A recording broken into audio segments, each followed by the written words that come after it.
Periodic table के आने वाले में हमने मोसले के प्रयोग यानी द एक्सरे एक्सपेरिमेंट के बारे में पढ़ेंगे। अब मैंने यहाँ पर आपको 3 पॉइंट दिए, इन तीनों पॉइंट के माध्यम से हम इसके एक्सपेरिमेंट को देखेंगे। मोसले का जो एक्सरे एक्सपेरिमेंट था वो अलग अलग एलिमेंट को जब इलेक्ट्रॉन गन यानी उनके पास एक इलेक्ट्रॉन की गन थी, उसको अलग अलग इलेक्ट्रॉन एलिमेंट पे वो प्रयोग कर रहे थे, तो उसमें से क्या निकल रही थी? एक्सरे निकल रही थी।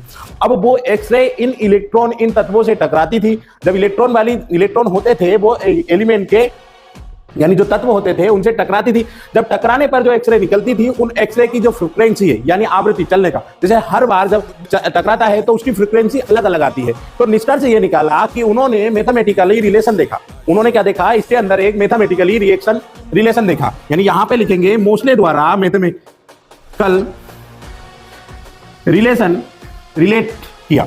अब मैथमेटिकल रिलेशन खोजा तो यहां पर रिलेशन खोजा और साथ ही उन्होंने देखा कि जो आपके पास में फ्रीक्वेंसी थी वो हम लिख रहे थे रूट वी इक्वल क्या लिखेंगे?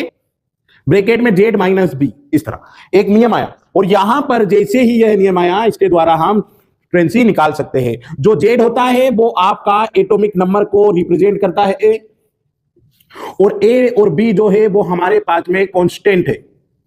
क्या है? कांस्टेंट है। और जो v को रिप्रेजेंट कर रहा है वो nu है और इसे हम बोलते हैं निकाली गई एक्सरे की फ्रीक्वेंसी। यानी यहां पर लिख सकते हैं निकलने वाली फ्रीक्वेंसी।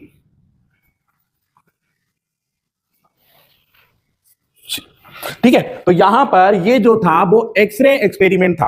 मोसले का जो एक्सरे एक्सपेरिमेंट था वो ये था। अब यहां पर हमने ये देखा